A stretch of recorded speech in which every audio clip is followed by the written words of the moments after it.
नमस्कार दोस्तों, मैं अवदित सिंह स्वागत करता हूं आप सभी लोग को मेरे चैनल पे टेक साइंस विद अदित। आज का हमारा टॉपिक है who was Oppenheimer, was he a hero और अ विलन। ये बात है 1904 के जब ओपेनहाइमर का जन्म हुआ था, जिनका फुल नेम था जूलियस रॉबर्ट ओपेनहाइमर, जो कि जर्मन जूइश फैमिली से थे एंड उनका जन्म हुआ था न्यूयॉर्क में इन अमेरिका। वो बहुत अच्छे थे, स्टार्टिंग से ही पढ़ने में बहुत ज़्यादा अच्छे थे। उन्हें मिनरलॉजी भी आती थी, उन्हें मिनरलॉजी मतलब उन्हें कई मिनरल्स की प्रॉपर्टीज तक आती थी।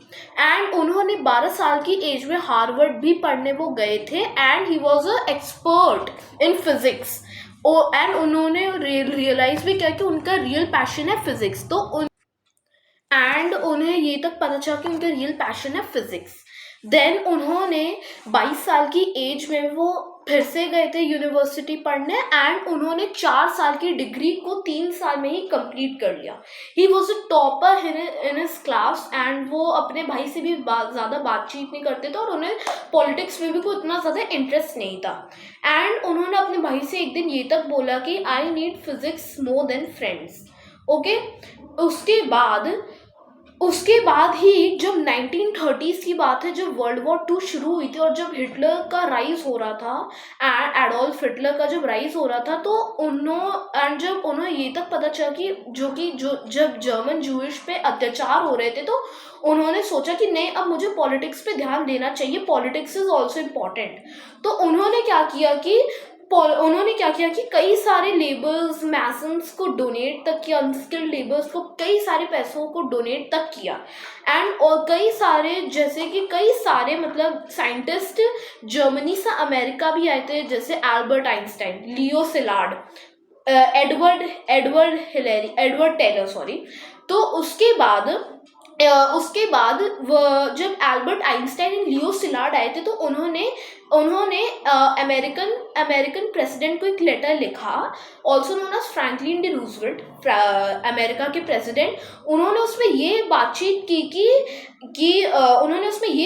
की कि जर्मनी न्यूक्लियर हथियार बना रहा है, तो आपको भी एकदम प्रिपेयर रहना चाहिए फॉर द वर्स्ट, क्योंकि वो कभी भी किसी भी कंट्री पे बॉम्ब गिरा सकता है। ये बात उन्होंने बताई थी अमेरिका को।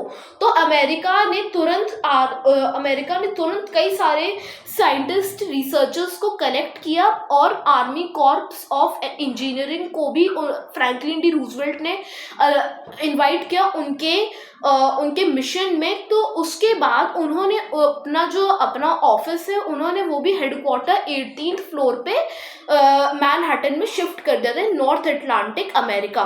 तो उसके बाद इस प्रोजेक्ट को नाम दिया गया the Manhattan project. The Manhattan project एक ऐसा प्रोजेक्ट था जिसमें एक न्यूक्लियर बॉम्ब को बनाने की टेस्टिंग हो रही थी। उसके बाद तुरंत कई सारे साइंटिस्ट को कलेक्ट किया गया और जो जनरल ग्रोव्स थे, उन्हें इस मिशन का लीडर बनाया गया।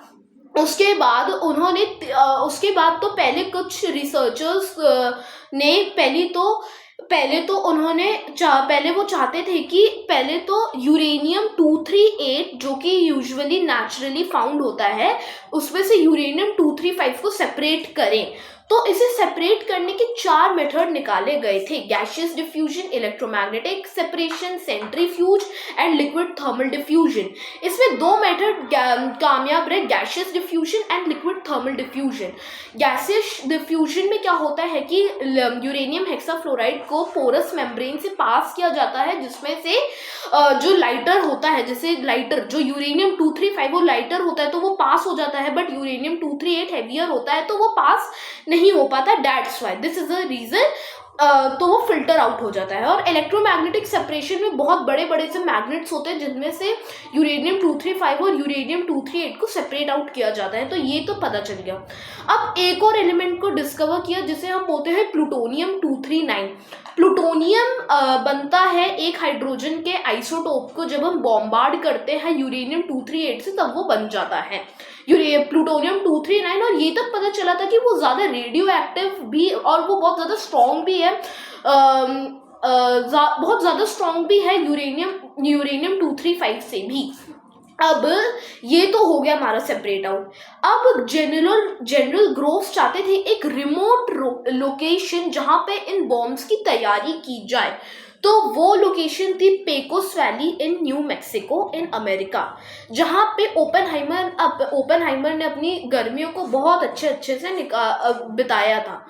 उसके बाद जनरल ग्रोव्स उनसे इतना इम्प्रेस हो गए थे कि वो चाहते थे कि ओपेनहाइमर इस प्रोजेक्ट के लीडर बने, तो उन्होंने उसे उस प्रोजेक्ट का लीडर भी बना डाला। उसके बाद अब पूरी जो ये सब प्लानिंग चल रही थी ये पूरी थियोरेटिकल है, बट अभी तक एक भी इसका प्रैक्टिकल नहीं हुआ। तो एक बार टेस्टिंग हुई। एक साइंटिस्ट ने टेस्टिंग की इन यूनिवर्सिटी इन शिकागो में, एंड वहाँ पे उन्होंने क्या किया कि जो वो होता है आपका केमिकल रिएक्शन के थ्रू उन्होंने एक बल्ब को लाइट अप किया। ओके, अब उसके बाद ये सब थ्योरेटिकल चल रहा था और अब ये एक प्रैक्टिकल मिशन हुआ, तब ठीक है। तो ये सब अब हमारा हो चुका है और प्लूटोनियम भी अब अच्छे से हो रहा था डिस्कवर एक लोकेशन पे। तो अब ओपेनहाइमर इस प्रोजेक्ट के लीडर बन चुके थे। तो पहले तो उन्होंने क्या किया कि पहले तो पूरे जो बॉम्ब है उनका शेप एंड डिजाइन सोचा। पहला बॉम्ब था लिटिल बॉय। इसे समझने के लिए हमें पहले क्रिटिकल मास समझना पड़ेगा। The minimum amount of a given physical material necessary to achieve a self-sustaining fission chain reaction। Okay, इसमें क्या होता है, जो लिटिल बॉय था जिसमें यूरेनियम 235 यूज किया गया था, जो कि आपका वहां पे गिराया गया था हिरोशिमा पे, उसमें क्या किया गया था, गन टाइप डिजाइन एक यूज किया गया था, जिसमें एक रॉड था और उसके दोनों एंड पे यूरेनियम 235 के 2 मैसेज लगाए गए थे। और उसके बाद क्या किया गया कि वो मैसेज 2 लगाए और उसके बाद उसे इतने तेजी से कॉम्बाइन किया कि वो क्रिटिकल मास तक पहुंचने तक वो ब्लास्ट हो जाता था, क्योंकि उसमें बहुत ज्यादा प्रेशर पड़ता था, क्योंकि क्रिटिकल मास का आधा होता है सब क्रिटिकल मास। अब फैट मैन की बारी आती है। अब फैट मैन में हम ये वाला तो नहीं मेथड यूज कर सकते थे, क्योंकि प्लूटोनियम 239 और प्लूटोनियम 239 को स्टोर करने के लिए इन सब एरियाज में भी मतलब कि यूरेनियम 239 को एक डेंसली एरिया पे स्टोर किया जाता है। तो उसमें क्या किया गया कि उसे ये देखा गया था कि वो मेल्ट नहीं होता, वो मतलब वो एक्सप्लोड नहीं होता, वो मेल्ट हो जाता। तो उसमें क्या किया गया कि एक प्लूटोनियम 239 का मास लगाया गया और उसके साइड एक्सप्लोजिव्स लगाए गए। एक्सप्लोजिव्स लगाने के कारण वो पहले तो बाहर से एक्सप्लोड होता, उसके बाद इम्प्लोड होता। इसे नाम दिया गया द इम्प्लोजन मेथड। अब ये सब हो तो चुका है। अब इसे पहले तो ओपेनहाइमर ने बोला कि हमें फैटमैन वाला टेस्ट करना पड़ेगा, क्योंकि बट उस टाइम जनरल ग्रोव्स अलाउ नहीं कर रहे थे, क्योंकि उनके पास बहुत कम टाइम भी था और बहुत ज्यादा कम भी एक्सट्रैक्ट किया, मतलब कि बहुत ज्यादा कम प्लूटोनियम भी एक्सट्रैक्ट किया गया था, ओनली 2 मिलीग्राम्स। तो बट जनरल ग्रोव्स ने उन्हें अलाउ कर दिया। तो पहले क्या किया कि इन 1941 तुरंत इन 26 दिसंबर तुरंत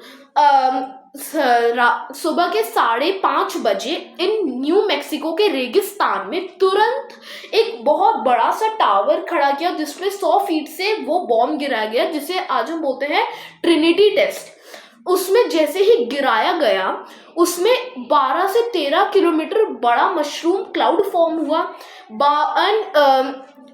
कि वो मतलब कि ओपेनहाइमर सोचते थे कि 0.3 किलोटन ऑफ टीएनटी इसमें हुआ होगा, बट वो 12 से 13 किलोटन ऑफ टीएनटी यूज हुआ था, मतलब बहुत ज्यादा, जो कि मतलब बहुत ज्यादा होता है उस टाइम के अकॉर्डिंग। आज हमारी दुनिया बहुत ज्यादा मॉडर्न हो चुकी है, तो वो तो मतलब कि 400 से 500 किलोटन हो सकता है। और उसकी जो शॉकवेव है वो 160 किलोमीटर तक की दूरी तक सुनाई दी। उन्होंने एक कोट भी बोला, जो कि भगवत गीता से। अब आप सोचोगे कि भगवत गीता इसमें किससे आ गई, मैं लेटर बताता हूँ। उन्होंने बोला, now I am becoming death the destroyer of the worlds. वो भगवत गीता के क्योंकि वो पहले तो संस्कृत के एक स्कॉलर थे और उन्होंने भगवत गीता को एक इंस्पायरिंग बुक अपनी लाइफ में रखा। वो इतने ज़्यादा, मतलब कि जो बॉम्ब था ना वो इतना इतना ज़्यादा, मतलब कि इतना ज़्यादा वो मतलब पावरफुल था कि उससे पूरा जो स्टील टावर था वो इवेपोरेट हो गया। उसके कुछ महीने पहले जापान ने पर्ल हार्बर पर अटैक किया था, इसीलिए जापान से बदला लेने के लिए किया गया था, क्योंकि जो जापान के रूलर थे उन्होंने सबका ब्रेन वॉश कर रखा था। तो उसके कुछ ही दिन बाद लिटिल बॉय को गिरा दिया गया हिरोशिमा पे, जहाँ पे 95% ऑफ सिविलियंस थे। एंड उसके कुछ ही दिन बाद, पहले तो ओपेनहाइमर को बहुत अच्छा लगा, बट उसके 3 दिन बाद नागासाकी पे फैटमैन बॉम्ब, एटॉमिक बॉम्ब गिरा गया था, जिसपे उनको बहुत ज़्यादा रिग्रेट। उन्होंने उन्होंने सोचा कि मैंने कौन सी टेक्नोलॉजी इंसानों को प्रोवाइड करवा दी। वो तुरंत अपनी चिट्ठी लेकर गए वॉशिंगटन डीसी में, इन वॉर ऑफ सेक्रेटरी, और वहाँ से उन्होंने अमेरिका के प्रेसिडेंट से मिला। अभी वो चेंज हो गए थे क्योंकि उनकी डेथ हो गई थी फ्रैंकलिन डी रूजवेल्ट की। तो अब नए अमेरिका के प्रेसिडेंट बन चुके थे हैरी ट्रूमैन। तो वो तुरंत उनके पास ले गए और उन्होंने बोला कि I have blood on my hands. Harry Trueman ने उनपे इतना गंदी गंदी गालियां दी। उन्होंने अपने सेक्रेटरी से बोला कि इसे मेरे ऑफिस से बाहर निकालो, और उन्हें अनफॉर्चुनेटली निकाल दिया गया और उनकी जॉब भी उनसे छीन ली गई। वो इतना ज़्यादा उनको एक प्राइज के लिए नॉमिनेट भी किया गया था 3 बार, बट उन्हें एक बार भी प्राइज नहीं मिल सका। एंड उनसे उनकी जॉब भी छीन ली गई, उनसे उनका सब कुछ छीन लिया गया। एंड उसके बाद अमेरिका वो भी प्लानिंग कर रहा था कि वो हाइड्रोजन बॉम्ब बनाए। ओके, बट ओपेनहाइमर ने उसको स्ट्रांगली अपोज किया उसे। एंड बट उसकी टेस्टिंग 1952 में हो गई होगी। एडवर्ड फ्रैंकलिन थे फादर ऑफ हाइड्रोजन बॉम्ब, उनसे उनका सब कुछ छीन लिया गया था ओपेनहाइमर से। तो उन्होंने कुछ नहीं किया। वो चेन स्मोकर भी थे एक, इसलिए उन्हें बहुत ज़्यादा डिप्रेशन हुआ करता था। एंड उसके बाद ही वो एकेडमिक प्रोफेसर बन गए, जो जहाँ हर दुनिया में जाकर लेसन्स देते थे। एंड उसके आज 80 साल तक किसी ने भी एटॉमिक बॉम्ब्स को यूज नहीं किया। ये बहुत अच्छी बात है। मेरी वाली वीडियो में इतना ही। मैं आपसे मिलूंगा नेक्स्ट वीडियो में। तब तक के लिए नमस्कार, बाय बाय। मेरी वीडियो को लाइक करिएगा, शेयर करिएगा एंड सब्सक्राइब करिएगा। Thank you so much.